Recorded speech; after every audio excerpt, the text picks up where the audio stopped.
Kumusta?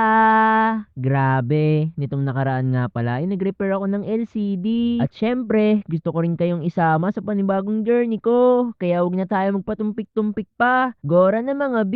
So yun na nga mga B. Alas 5 nga ng hapon ay dinala sa akin ang cellphone na ito. Ang model nga pala ng cellphone na ito ay Redmi 15C. Pinabalik ko nga lang pala sila dahil natuluyang masira yung unang LCD na kinabit ko. Bago ko kasi ikabit yung unang LCD, hindi ko napansin na nakabenda pala yung frame. Kaya sabi ko, abunuhan ko na lang at palitan ko na lang ng bago. Kaya naman hindi ako kumita sa video na ito, kundi ako ay nag-abono. Hoy, nakakainis. Pero okay lang yun kasi parte naman yun ng trabaho ko. Bago ko nga pala ilipat lahat ng parts ay chinek ko muna kung ayos yung LCD. Kapag kasi nakabit ko na to, mahirap na ma-refund. At baka hindi pa tanggapin ng seller kaya maigi ng sigurado. At dahil okay naman, pinaglilipat ko na ang mga parts ng cellphone. Iningatan ko rin ang power flex at ang speaker flex. Madalas kasi ay ang pinakamahirap ilipat kasi mabilis mapunit. Syempre kapag napunit yan, panibagong abono na naman. Hoy, nakakainis. Abono na naman. Joke lang. Mostly nga pala sa mga nire-repair ko ay LCD replacement, LCD backlight, battery replacement, battery fuse, battery BMS, at charging pin. At dahil wala akong supplier, ang mga customer na lang ang pinapabili ko sa Shopee. Marunong din pala akong magpalit ng RAM at SSD ng laptop, pati mag-clone at mag-remove ng password. Kaya kung gusto nyo nga magpa-repair ay mag-PM lang kayo sa page ko. Anyways, isang buwan na rin na nakakalipas matapos ang graduation namin. At sa ngayon, puro pagre-repair ang inaatupag ko. Medyo mahirap pala talaga makahanap ng trabaho, no? Lalo na kapag fresh graduate ka. Kakaunti lang ang skills na meron ako at hindi pa ako ganun kagaling sa English. Minsan may mga araw na nag-overthink ako at minsan may mga araw na nagmamadali rin ako. Kaya naman dinadaan ko na lang sa mga gantong bagay para naman hindi ako palaging nag-iisip. Ito nga rin pala ang dahilan kung bakit nasa gallery ko lang ang vlog ko noong graduation. Kasi nga hindi naman nagpa-function ng maayos ang utak ko. Pero alam nyo, kahit na para akong minamadali ng mga tao sa paligid ko at maging ng sarili ko ay inaalala ko na lang sinasabi ni Solomon. Iniangkop niya ang lahat ng bagay sa tamang kapanahunan. Ang tao ay binigyan niya ng pagnanasang alamin ng bukas. Ngunit hindi binigyan ng pagkaunawa sa ginawa ng Diyos mula sa pasimula hanggang sa wakas. Hindi ko naiintindihan ang nilalakaran ko ngayon at hindi ko rin gaanong makita kung anong dulo nito. Pero ang nakikita ko lang ay ang pangako ng Diyos sa akin. Siguro, hinahanda ako ng Diyos sa hinaharap. O kaya naman, hindi niya pa ako binibigyan ng trabaho dahil gusto niyang may matutunan ako. Gusto niyang maayos muna ang puso ko bago niya ibigay ang bagay na iyon. Hindi ko pa matiyak kung anong plano sa akin ng Panginoon. Pero kung ano man ang plano niya, alam kong makakabuti yun sa akin. Sa ngayon, gusto ko munang ayusin ang pamumuhay ko at mag-practice pa ng ibang skills. Pero hindi ibig sabihin nun na hindi na ako nagtatry mag-apply ha. Nagtatry pa rin ako. Sadyang maulan lang.